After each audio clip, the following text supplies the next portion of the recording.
জামাত আমার বিরুদ্ধে অপপ্রচার করছে, হাইকোর্টে, সুপ্রিম কোর্টে তার প্রার্থিতা বাতিল বলে ঘোষণা করেছেন। জাতীয় রাজনীতির দাবার বোর্ডে এক নাটকীয় আইনি চাল, এক ঐতিহাসিক আদালত কক্ষের লড়াই, আর সেই লড়াইয়ের কেন্দ্রবিন্দুতে একজন আইনজীবী, অ্যাডভোকেট শিশির মোহাম্মদ মনির। আপিল বিভাগের বিচারপতিদের সামনে এমন এক কঠিন এবং সুসংগঠিত আইনি যুক্তির জাল তিনি বিছিয়ে দিলেন, যার পরিণতিতে শেষ পর্যন্ত বিএনপির আলোচিত নেতা আসলাম চৌধুরীর সংসদ সদস্য পদ বাতিলের রায় যেন এক প্রকার অনিবার্য হয়ে ওঠে। দেশের সর্বোচ্চ আদালতে এই রুদ্ধশ্বাস আইনি যুদ্ধের পর রাজনৈতিক অঙ্গনে এখন একটাই প্রশ্ন: জনগণের ভোটে নির্বাচিত হয়ে জনগণের অর্থ আত্মসাৎ, ঋণখেলাপি কিংবা আইন লঙ্ঘনের অভিযোগে কেউ যদি অযোগ্য প্রমাণিত হন, তাহলে কি জনগণের সামনে নেতা সাজার সেই স্বপ্ন মুহূর্তেই ভেঙে যেতে বাধ্য? আর এই রায়ের পর কি সীতাকুণ্ড 4 আসনে দ্বিতীয় সর্বোচ্চ ভোট পাওয়া জামায়াতে ইসলামীর প্রার্থী আনোয়ার সিদ্দিকীর সামনে খুলে যাচ্ছে সংসদে যাওয়ার নতুন দরজা? চলুন বাংলাদেশের আদালত, নির্বাচনী আইন এবং ইতিহাসের এক বিস্ফোরক নজিরের আলোকে এই রুদ্ধশ্বাস রাজনৈতিক থ্রিলারটি আজ খুব কাছ থেকে ডিকোড করা যাক।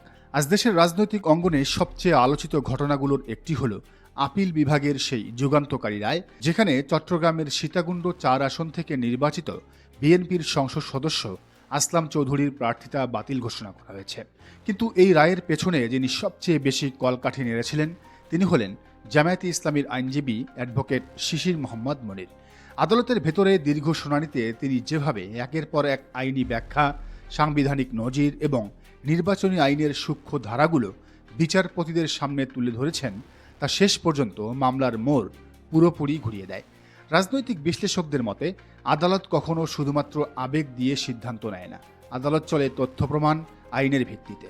আর ঠিক সেখানেই শিশির মনির এমনভাবে মামলার কাঠামো দাঁড় করিয়েছিলেন যাতে আসলাম চৌধুরীর সংসদ সদস্য পদ বহাল রাখার সুযোগ কার্যত সংকুচিত হয়ে পড়ে।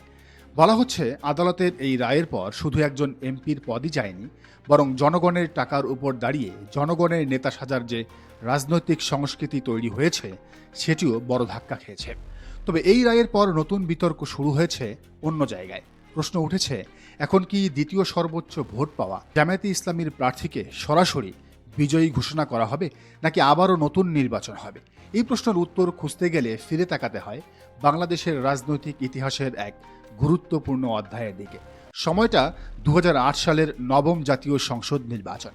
টাঙ্গাইল 5 সদর আসনে জাতীয় পার্টির প্রার্থী আবুল কাশেম 1,47,000 ভোট পেয়ে সংসদ সদস্য নির্বাচিত হন। তার প্রধান প্রতিদ্বন্দ্বী ছিলেন বিএনপির প্রার্থী মেজর জেনারেল অবসরপ্রাপ্ত মাহমুদুল হাসান। তিনি পেয়েছিলেন 72,805 ভোট। নির্বাচনের পরপরই মাহমুদুল হাসান অভিযোগ করেন, জাতীয় পার্টির আবুল কাশেম মনোনয়ন জমা দেওয়ার সময় ঋণ খেলাপি এবং বিল খেলাপি ছিলেন, ফলে তিনি আইনগতভাবে নির্বাচন করার জন্য যোগ্য ছিলেন না। এরপর শুরু হয় দীর্ঘ বিচারিক লড়াই। নির্বাচনী ট্রাইব্যুনাল থেকে হাইকোর্ট, তারপর দেশের সর্বোচ্চ আদালত আপিল বিভাগ পর্যন্ত মামলা করায়। বহু বছর পর আদালত চূড়ান্তভাবে রায় দেয় যে আবুল কাশেমের নির্বাচন অবৈধ। শুধু তাই নয়, নির্বাচন কমিশনকে নির্দেশ দেওয়া হয় দ্বিতীয় সর্বোচ্চ ভোট পাওয়া বিএনপির মাহমুদুল হাসানকে সংসদ সদস্য হিসেবে ঘোষণা করতে। পরে রিভিউ আবেদনও খারিজ হয়। 2012 সালের 8 আগস্ট নির্বাচন কমিশন আনুষ্ঠানিকভাবে মাহমুদুল হাসানকে বিজয়ী ঘোষণা করে গেজেট প্রকাশ করে এবং সেদিন তৎকালীন স্পিকার মোহাম্মদ আব্দুল হামিদ তাকে জাতীয় সংসদ সদস্য হিসেবে শপথ বাক্য পাঠ করান। এই ঘটনাটি বাংলাদেশের নির্বাচনী ইতিহাসে একটি গুরুত্বপূর্ণ নজির হয়ে আছে, কারণ এখানে আদালত শুধু নির্বাচিত প্রার্থীর পদ বাতিলই করেননি, বরং দ্বিতীয় সর্বোচ্চ ভোট পাওয়া প্রার্থীকে সরাসরি বিজয়ী ঘোষণা করার পথও উন্মুক্ত করেছিল। এখন সেই একই প্রশ্ন ঘুরে ফিরে আসছে সীতাকুণ্ড 4 আসনকে কেন্দ্র করে। আপিল বিভাগ আজ বিএনপির প্রার্থী আসলাম চৌধুরীর প্রার্থিতা বাতিল করেছে, কিন্তু পার্থক্য হচ্ছে আসলাম চৌধুরী নির্বাচনে জয়ী হলেও সংসদ সদস্য হিসেবে শপথ নিতে পারেননি। অন্যদিকে টাঙ্গাইল 5 আসনের আবুল কাশেম শপথ নিয়েছিলেন এবং সংসদ সদস্য হিসেবে দায়িত্ব পালন শুরু করেছিলেন। ফলে আইনি অবস্থান পুরোপুরি এক নয়। এখন এই আসনে দ্বিতীয় সর্বোচ্চ ভোট পাওয়া প্রার্থী হলেন জামায়াতে ইসলামীর আনোয়ার সিদ্দিকী, যিনি ছিলেন চট্টগ্রামের সবচেয়ে গরিব প্রার্থী। রাজনৈতিক মহলে এখন জোর আলোচনা শুরু হয়েছে, নির্বাচন কমিশন কি সরাসরি জামায়াতের এই প্রার্থীকে বিজয়ী ঘোষণা করবে, নাকি আদালতের পূর্ণাঙ্গ রায় দেখে পুনর্নির্বাচনের পথে হাঁটবে। বিষয়টি নিয়ে গুরুত্বপূর্ণ মন্তব্য করেছেন সুপ্রিম কোর্টের আইনজীবী শিশির মনির নিজেই।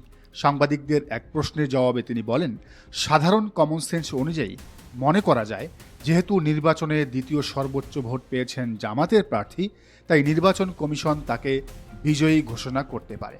তবে তিনি এটাও স্পষ্ট করেন যে আদালতের পূর্ণাঙ্গ লিখিত রায় হাতে পাওয়ার পরই নির্বাচন কমিশন বিদ্যমান আইন অনুযায়ী চূড়ান্ত সিদ্ধান্ত নিতে পারবে।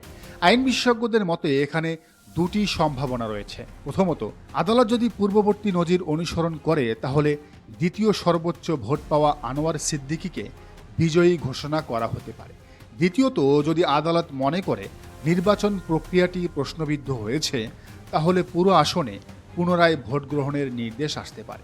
ঋণখেলাপির কারণে শুধু আসলাম চৌধুরী নয়, চট্টগ্রামের আরও এক প্রার্থীর প্রার্থিতা বাতিল হওয়ার সম্ভাবনা রয়েছে। তিনি হলেন চট্টগ্রাম 2 আসনের সংসদ সদস্য সরওয়ারে আলমগীর।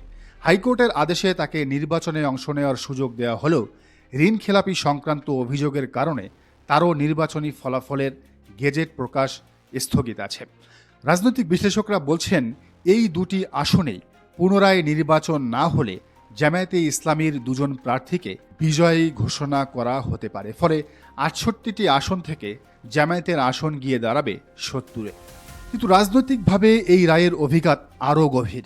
বিএনপির জন্য এটি নিঃসন্দেহে বড় ধাক্কা, কারণ জাতীয় সংসদে সংখ্যাগত শক্তি শুধু নয়, জনমতের লড়াইও এই ধরনের আদালতের রায় একটি বড় বার্তা দেয়। অন্যদিকে জামায়াতে ইসলামীর জন্য এটি হতে পারে কৌশলগত বড় বিজয়, কারণ আদালতের এই রায়ের মাধ্যমে তারা দেখাতে চাইছে যে রাজনৈতিক লড়াইয়ের পাশাপাশি আইনি যুদ্ধক্ষেত্রেও তারা এখন অনেক বেশি সুসংগঠিত। সবচেয়ে বড় বিষয় হলো, এই পুরো ঘটনায় বাংলাদেশের জনগণ আবারও দেখল, নির্বাচনে জয়ী হওয়াই শেষ কথা নয়। আইনের চোখে যদি কোনো প্রার্থী অযোগ্য প্রমাণিত হন, তাহলে জনগণের ভোটে জিতে এসেও মুহূর্তেই সব হারা হতে পারে। গণতন্ত্র শুধু ভোটের খেলা নয়, এটি জবাবদিহিতা এবং আইনের শাসনেরও পরীক্ষা। আজ দেশের কোটি মানুষের চোখ এখন নির্বাচন কমিশনের দিকে। আদালতের পূর্ণাঙ্গ রায় প্রকাশের পর কী সিদ্ধান্ত আসে, সেটাই হবে পরবর্তী বড় নাটক। জামায়াতের আনোয়ার সিদ্দিকী কি সংসদ সদস্য হিসেবে গেজেট পাবেন, নাকি সীতাকুণ্ড 4 আসনে আবারও শুরু হবে নতুন নির্বাচনের উত্তাপ? একটি বিষয় নিশ্চিত, আপিল বিভাগের এই রায় শুধু একটি আসনের ভাগ্য বদলায়নি, বরং বাংলাদেশের নির্বাচনী রাজনীতিতে নতুন এক বার্তা ছুড়ে দিয়েছে। ক্ষমতা, প্রভাব কিংবা রাজনৈতিক পরিচয় নয়, শেষ কথা বলবে শুধুই আইন। আর আদালত কক্ষের সেই কঠিন আইনি দাবার খেলায় অ্যাডভোকেট শিশির মনিরের এই চাল এখন দেশের রাজনৈতিক ইতিহাসে দীর্ঘদিন আলোচিত হতে যাচ্ছে। সবকিছুর ঊর্ধ্বে আরেকটি বিষয় আবারও প্রমাণিত হলো, শিশির মনির এই মুহূর্তে বাংলাদেশের সেরা আইনজীবী। আর এ কারণেই তারেক রহমান আওয়ামী লীগ সরকারের সময় তার আইনজীবী হিসাবে শিশির মনিরকেই নিয়োগ দিয়েছিলেন। যদিও বিএনপির অনেক সাপড়ি অ্যাক্টিভিস্ট শিশির মনিরকে দিনে 10 বার গালি দেন, কিন্তু বাস্তবতা এটাই। দর্শক, বিষয়টিকে আপনি কিভাবে দেখছেন জানান মন্তব্যের ঘরে। আর এই চ্যানেলে নতুন হলে অবশ্যই সাবস্ক্রাইব করে বেল আইকনটি বাজিয়ে রাখুন।